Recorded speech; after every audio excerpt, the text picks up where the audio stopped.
Assalamualaikum warahmatullahi wabarakatuh.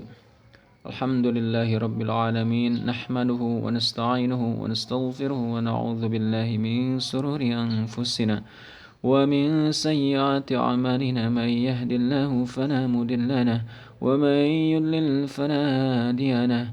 Asyhadu an la ilaha illallah wahdahu la syarika lahu وأشهد أن محمدا عبده ورسوله. اللهم صل على سيدنا محمد وعلى آله وصحبه وبارك وسلم. بسم الله الرحمن الرحيم. رب اشرح لي صدري ويسر لي أمري واحلل عقدة من لساني يفقهوا قولي. Alhamdulillah, kita bersyukur kepada Allah atas segala limpahan nikmat yang begitu banyak yang diberikan oleh Allah Subhanahu wa taala, khususnya nikmat iman, nikmat Islam dan nikmat sehat walafiat. Serta salawat serta salam semoga selalu tercurah kepada Nabi Muhammad sallallahu alaihi wasallam dan para keluarganya, sahabatnya dan kita umatnya hingga akhir zaman. Alhamdulillah, kita bersyukur kepada Allah atas segala nikmat dan kesempatan yang Allah berikan kepada kita. Tinggal beberapa saat lagi kita memasuki bulan suci Ramadan. Besok ya, insyaallah tanggal 24 April 2020 kita memasuki hari pertama bulan puasa. Alhamdulillah, kita bersyukur ya diberikan kesempatan oleh Allah untuk kesekian kalinya kita bertemu dengan bulan suci Ramadan ya.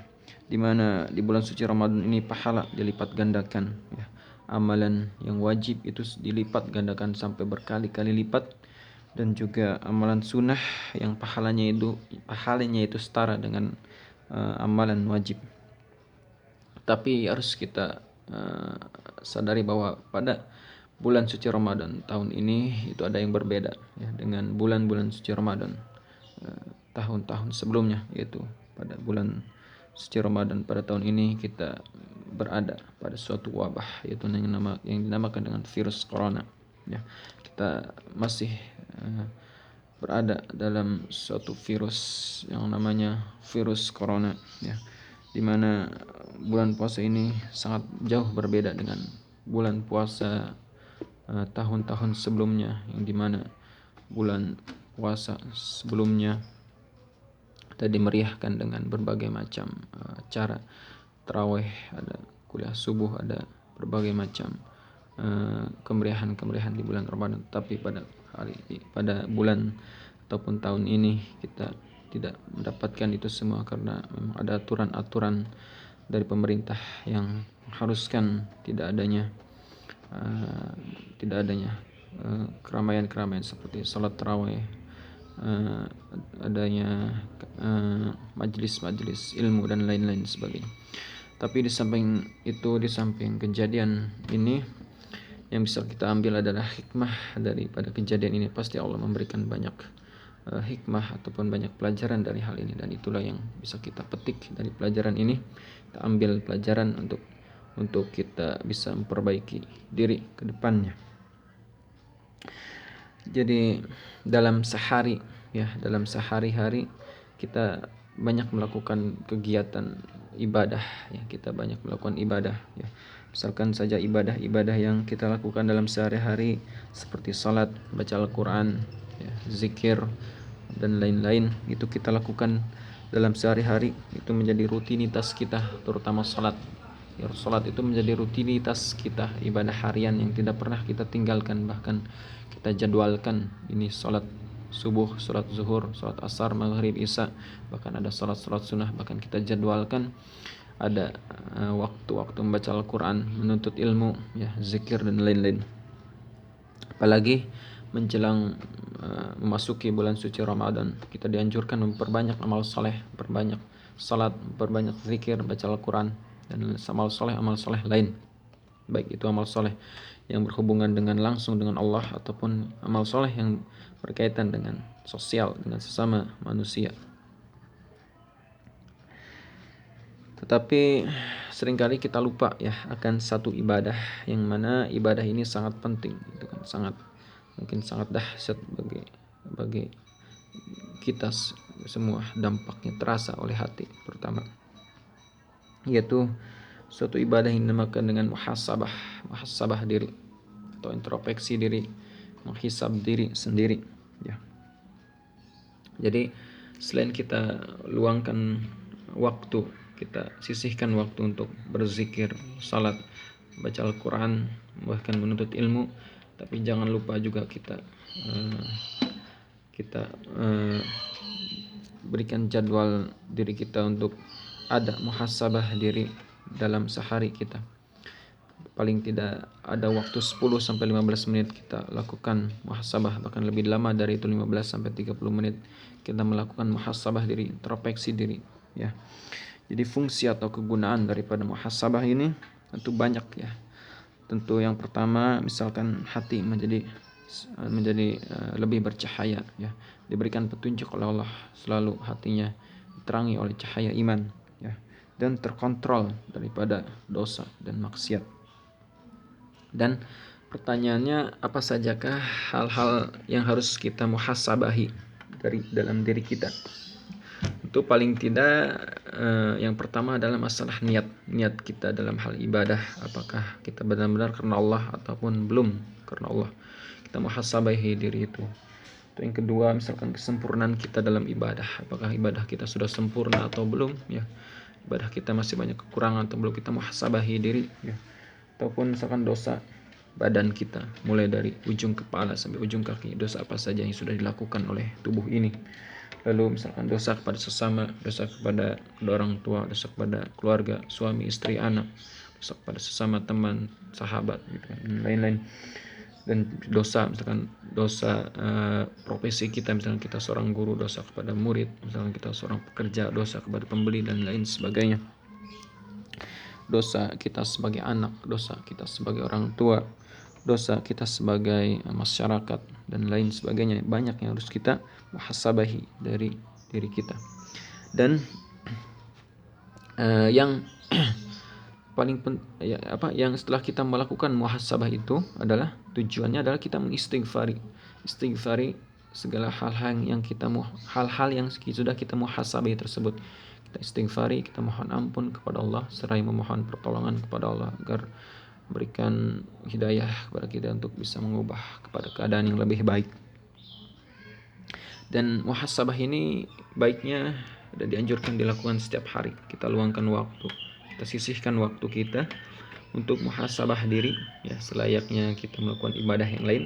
Dan muhasabah ini juga menjadi bagian ibadah dari diri kita. Jadi dengan muhasabah ini diharapkan kita jangan sampai tertipu dengan amal soleh yang kita lakukan. Jadi artinya kita ini seakan-akan melakukan amalan besar, ya. Kita melakukan amalan besar, tapi di hadapan Allah itu amalan tidak ada nilainya sama sekali, karena memang hati kita bermasalah, kita tidak ikhlas, kita bukan niat karena Allah. Dan ini dikisahkan ada suatu 3 kisah, ya, dalam suatu hadis panjang yang saya rangkum saja, ya. Jadi ada 3 kisah, 3 orang ataupun 3 kelompok. Yang pertama mujahid, ya.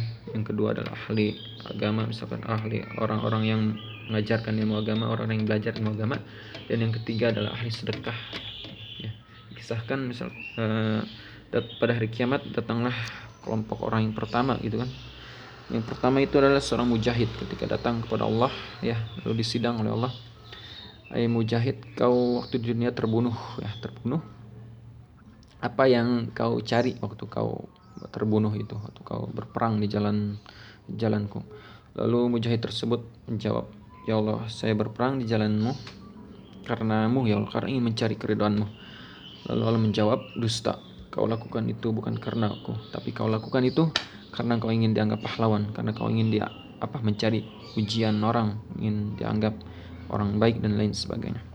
Sehingga Allah memerintahkan malaikat untuk menyungkurkan orang ini ke dalam neraka, ya. Sehingga tersungkurlah orang ini ke dalam neraka. Begitupun dengan orang kedua, ya, orang ahli ilmu, misalnya orang yang mengajarkan ilmu, orang yang belajar ilmu, dengan cerita yang sama. 2 orang ini juga terjerumus ke dalam neraka karena lantaran salah niat.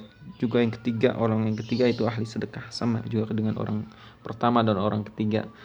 Orang ketiga juga ini yang ahli sedekah, dia terjerumus ke dalam neraka. Sehingga kesimpulan yang dapat kita ambil dari potongan hadis tersebut adalah bahwa setidaknya kita harus introspeksi terhadap amal-amal kita. Jadi jangan sampai kita tertipu dengan amal kita yang terlihatnya seperti amalan besar, tapi karena ketidakikhlasan dalam diri kita, karena salah kita dalam niat, maka amalan itu tidak ada apa-apanya di hadapan Allah, bahkan bisa terancam kita. Dengan amalan itu kita masuk ke dalam neraka Allah Subhanahu wa taala. Nauzubillahi min dzalik. Nah, jadi artinya adalah orang-orang yang rajin ibadah ya, rajin salat, rajin membaca Al-Qur'an, zikir, dia sibuk menuntut ilmu, dia sibuk dia mengajarkan ilmu, tetapi dia dalam sehari jarang ya, dia jarang muhasabah diri, dia jarang introspeksi diri, maka orang-orang seperti ini dia berpotensi memiliki kekotoran hati ya. Jadi artinya orang-orang yang sibuk dengan ibadahnya, jarang muhasabah. Jadi dalam dirinya misalkan saja orang-orang yang sibuk belajar, sibuk ahli ibadah, sibuk beribadah kepada Allah, jarang muhasabah, maka cenderung di dalam hatinya akan berpotensi ada kekotoran hati. Mungkin di dalam dirinya ada kesombongan, merasa diri lebih alim, lebih ahli ibadah, lebih berilmu dari orang lain, ya bahkan merendahkan orang lain. Itu kesombongan itu yang tidak boleh ada.